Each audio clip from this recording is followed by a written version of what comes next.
último vídeo finalizou-se com a visão que João teve da Arca da Aliança, que é o artefato do templo judaico que guardava as coisas mais sagradas dentro de si. Então isso é uma representação de Maria, que teve o próprio Deus dentro de si, né? Então começa o capítulo 12 descrevendo uma visão, mais uma visão de João. E essa visão que ele descreve aconteceu antes da humanidade ser criada. Eu vou ler para depois explicar. Um sinal grandioso apareceu no céu. Uma mulher vestida com o sol, tendo a lua sob os pés e sobre a cabeça uma coroa com 12 estrelas. Estava grávida e gritava entre as dores do parto, atormentada para dar à luz. Quando Deus, lá na criação do mundo, disse, haja, faça-se a luz, isso quer dizer que ele criou os anjos, os seres de luz. Então, o céu, né, foi criado antes. O João, no Evangelho, ele fala que no princípio era o Verbo, e o Verbo estava com Deus. Esse Verbo divino, que é a segunda pessoa da Trindade, que é o Cristo, né, que encarnou como Jesus, ele, desde o princípio, antes da criação da humanidade, ele já tinha esse destino, essa intenção de encarnar, de participar da criação, né? E por isso mesmo é que Deus criou a humanidade. A humanidade foi criada para receber o Verbo, para ser irmã do Verbo divino.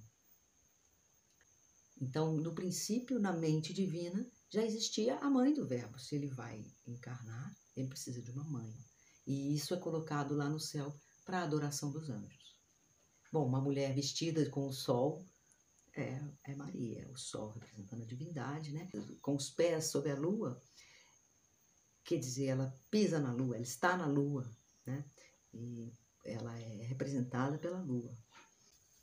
Ela está grávida do Verbo divino e com ânsias de dar à luz. Fala que ela está nas dores do parto. Essas dores do parto representam a ansiedade, o desejo que ela estava de ter esse filho, porque sabia que ele representava a redenção da humanidade.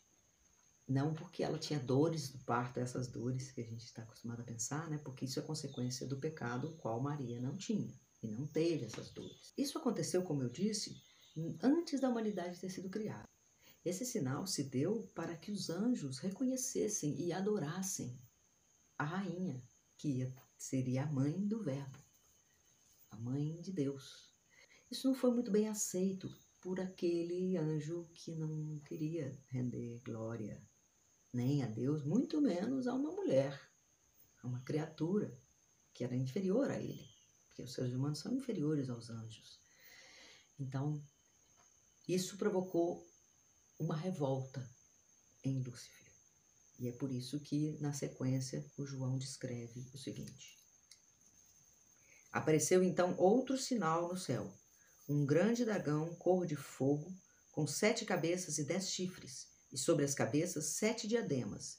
A sua cauda arrastava 1/3 das estrelas do céu, lançando-as para a terra. Esse trecho descreve a rebelião de Lúcifer, né? Que quando se viu na situação de adorar a mulher, né, mãe do Cristo, ele não aceitou e ele, com a sua cauda, derrubou 1/3 das estrelas do céu, ou seja, 1/3 dos anjos, né, que lá estavam e que cai então com eles. O dragão postou-se diante da mulher que estava para dar à luz, a fim de lhe devorar o filho, tão logo nascesse. Ela deu à luz um filho, um varão, que regerá todas as nações com cetro de ferro. Seu filho, porém, foi arrebatado para junto de Deus e de seu trono, e a mulher fugiu para o deserto, onde Deus havia preparado um lugar em que fosse alimentada por 1260 dias. O dragão arma uma perseguição para a mulher e para o filho dela, e o filho é arrebatado para os céus. E ela é levada para um deserto. Então aí mostra que depois da morte e ascensão de Cristo, Maria também, depois da sua morte e ascensão, ela fica em um lugar só dela, deserto. Não existe mais ninguém como ela. Ela é a rainha sobre toda a criação. Depois, então, João descreve a batalha de São Miguel, né? O arcanjo Miguel batalha com o dragão e expulsa ele do céu. Não há mais lugar para ele no céu e ele é lançado na terra. Depois disso, fala que o dragão, vendo-se na terra, né, ele se põe a perseguir a mulher. Bom, quer dizer, num segundo momento, né? Foi o primeiro momento, ele já perseguiu e ela foi levada para o deserto. Então, aqui num segundo momento, ele de novo trava uma batalha com ela na terra, né? Que é esse segundo momento que a gente descreveu lá no Renascimento, em que a lua está inteira em sangue, em que a mulher atua e o dragão, obviamente, faz a sua oposição. Ela recebe, então, 2 asas de águia para voltar para o deserto. Tem esse segundo momento e ela volta para o seu lugar guardado para ela no céu. E aí, num terceiro momento, diz que a serpente vomitou, a serpente, né, que é o próprio dragão, né, vomitou água sobre a mulher a fim de submergi-la. Mas a terra ajudou a mulher, engoliu a água e protegeu a mulher.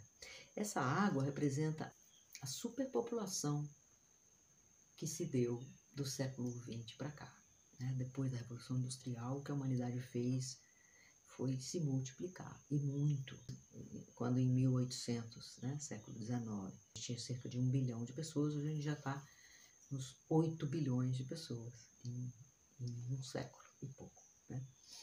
Então, houve uma explosão demográfica que é representada por essa água que a serpente vomita sobre a mulher, com o aumento da população, uma população inconsciente, criada sob a fumaça do abismo, né? Aumenta o poder da serpente. E aí diz que a terra engoliu a água que a serpente vomitou para proteger a mulher. Essa terceira atuação da mulher na terra é o Daime. E a missão do mestre Irineu se dá protegida no ambiente ali do Acre, sem muitas multidões. Então, nesse capítulo 12, fica claro aquelas 3 passagens da lua que a gente falou. As 3 passagens, as 3 intervenções de Maria. A primeira, quando ela tem o filho. A segunda, quando ela volta, né, quando ela combate com o dragão de novo. E a terceira é essa vez aí, que já com a superpopulação, que então se dá isso mesmo nos nossos tempos. Tá? Depois do século XX, e aí onde a gente está. Logo depois disso, João fala que ele vai para a praia do mar. Enquanto no Apocalipse a montanha significa alta elevação espiritual, a praia é o nível mais baixo de espiritualidade. Abaixo disso é o abismo, que é o inferno. Né? Então ele fala que ele vai para a praia do mar, e isso dá início ao 13º capítulo, capítulo 13, que descreve as bestas do Apocalipse.